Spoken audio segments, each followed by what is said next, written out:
The powerful, auspicious new moon on March 21st is a very blessed new moon, and it coincides with the equinox, the moment of light and dark imbalance, moving us into the growing season in the Northern Hemisphere and moving into the darker inward season in the Southern Hemisphere. We also have a debilitated Mercury and Jupiter, not debilitated, with this new moon. So this is an incredible time of purification, of really laying the groundwork for the next lunar cycle on what it is that you are creating for the long term, for your soul goals, before the eclipse comes next month, the eclipse pattern comes. In fact, the next new moon will be a solar eclipse, and that'll be on the 19th, 20th of April. So we want to really clear what we need to clear and get grounded in our path before we get to that eclipse time. And this new moon is here to help us to clear what's in the way, to help us get ready to plant and to grow. Hi, I'm Prema Gurreri, and welcome to Chart Your Path. I am so glad that you are here. If this is resonating for you, please subscribe and like and share this. It helps to get the word out, and I really appreciate you being here. And if you're wondering where your ascendant and your moon is in Vedic Astrology, there's a link to the chart calculator on my website down in the description below. I encourage you to get that. The free Sacred Wealth quiz is there as well, and some other great resources for you. The new moon on March 21st is at 7 degrees of Pisces in Uttara Bhadrapada in Vedic Astrology, the sidereal zodiac, the true placement of the planets. And this is a very powerful placement that's ruled by Saturn. It's auspicious. It helps us to really set the ground to live our right path. But with like any new moon, you might be feeling a little anxious, anticipating what's coming next. And because Mercury's debilitated here, there can be a lack of clarity going on, because Mercury debilitated doesn't give us that intellectual sharpness that we're used to. We have to think outside the box. The answers come from the inside. It means you need to tune into your heart and really trust your intuition during this time. And sometimes that's uneasy, but this new moon is a very intuitive placement. It opens up our psychic sense. So I really want to encourage you that if you're sitting with anything that you're looking for clarity on, anything you don't feel like you have clear, anything that's just question marks for you, give yourself that quiet time. Open up to the insights that can come during this new moon, the day before, the day of, the day after. This new moon is the new moon before we go into the eclipse pattern. So the next new moon we have in April will be the solar eclipse in Aries on the 19th, 20th, depending on where you are. Remember, a new moon is the start of a new lunar cycle. It's a reset, a recalibration. It's where we set our new intentions for the next 30 days. And that's why we want to know the energy, so that we can bring our conscious mind to the energetics that are going on, and then that's incredibly powerful. Then we understand the energy that we're actually feeling. So this is really asking us to wake up to what is and what is not useful anymore, and to let go of what's not useful. That spring cleaning, that clearing and cleaning. I've been working on my garden, clearing and cleaning, and actually doing some planting, but I can't do that till I move the old plants out of the way and make sure the ground is fertile. I add compost to my garden to do that, so that things can grow naturally on their own. Pisces, where this new moon is our water sign. It's emotional, it's intuitive and wise and very sensitive. Jupiter is the ruler of Pisces, which is expansive, and it's a very spiritual placement. It's the natural 12th sign of the zodiac, and it's just the natural place we have this self-reflection, sort of this pause before moving forward. And I really want to encourage you to take that pause during this new moon. Very, very powerful to do that, because Uttara Bhadrapada is the nakshatra that comes right after Bhadrapada, and together they make what's called the square of the Pegasus.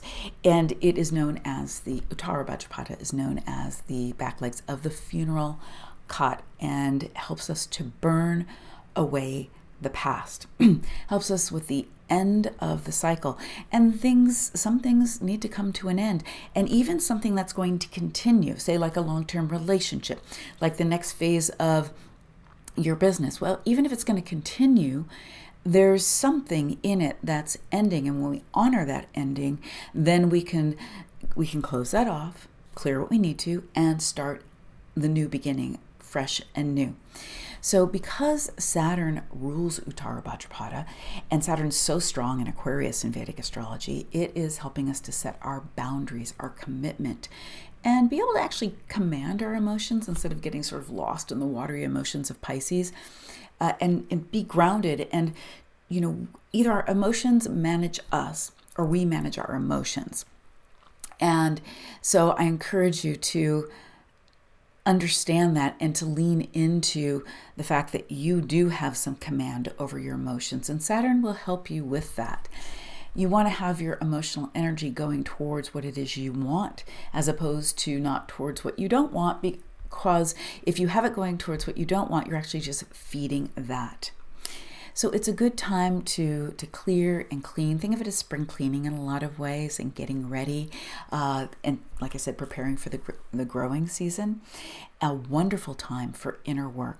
So whether you are doing the inner work of cleaning the inside of your house, clearing and cleaning your drawers and closets, and you know how it just makes you feel like you have more space when you clear and clean? Well, if you have more space, then you can welcome what's new, you can create what's new. When we lighten our load, we actually have more energy, because everything we have, we own. And the chaos and the clutter, we're energetically supporting that.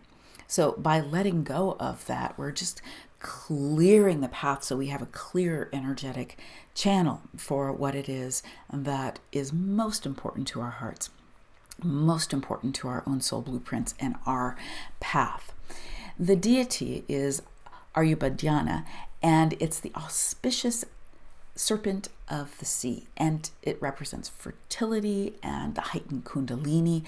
It has an invisible, sort of magical, sacred power, and the power here is known to bring the cosmic rain. So when I'm saying sit for meditation and open to the psychic downloads, the intuitive downloads that really enhance our spiritual growth, that's what when we take that time to sit in nature, take that walk, sit in deep meditation, and just let that cosmic rain come down. Open up to the great insights that are there for you. This isn't about thinking about it. This is opening up to it as a gift. So block out time. So clear and clean the clutter, whether that's in your mind and it's a clearing process, or whether that is, a physical cleaning of your space, your environment. It's all very appropriate. And then give yourself the space to sit in deeper meditation, spiritual practice, and just open up to the insights that are here for you, because I promise you they will drop in for you. This is also ruled by the auspicious warrior star, and this fosters growth and abundance and blesses us with the stable ground to walk and to create on. In order to plant a beautiful garden, we've got to have, the rich, fertile soil to do that. And this really supports us in that.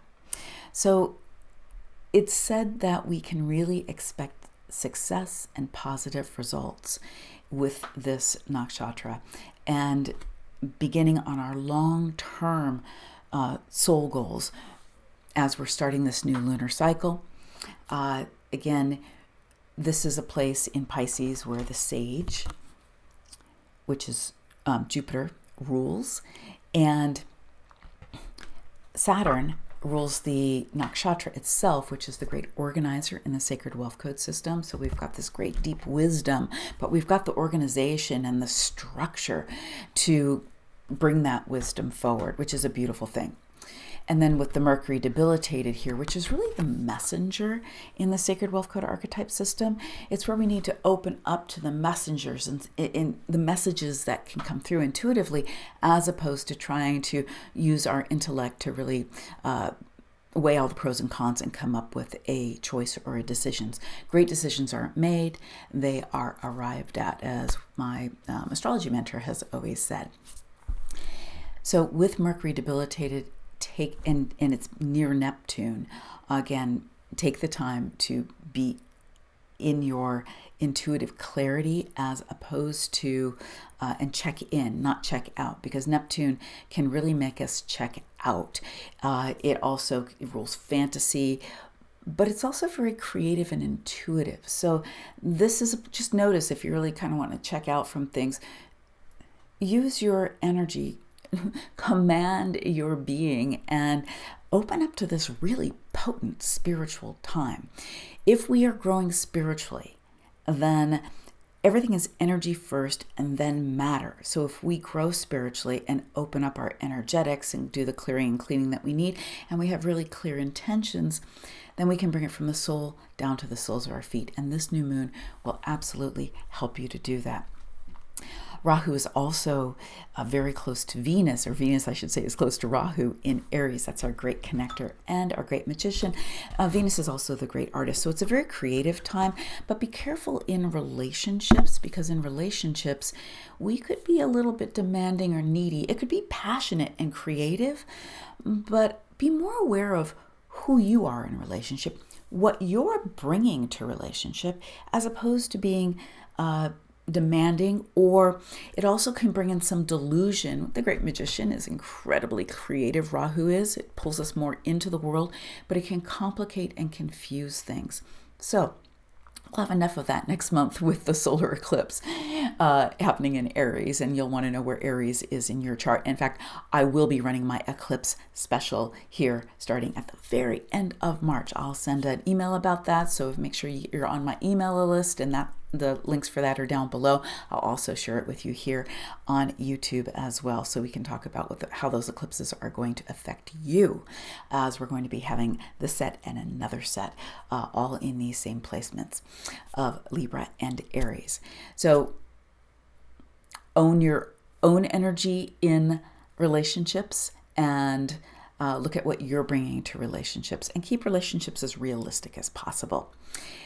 Also, I want to drop in some soul wisdom questions here, a couple of them for you with this beautiful new moon.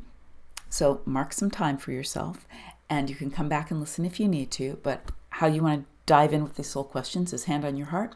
Take a couple of deep, full breaths.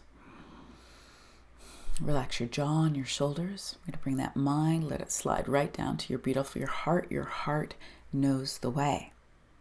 And just tune into for what it is that I want to create, my vision, what's going on for me, what I really want to bring in and grow next. Where do I need to clean and clear?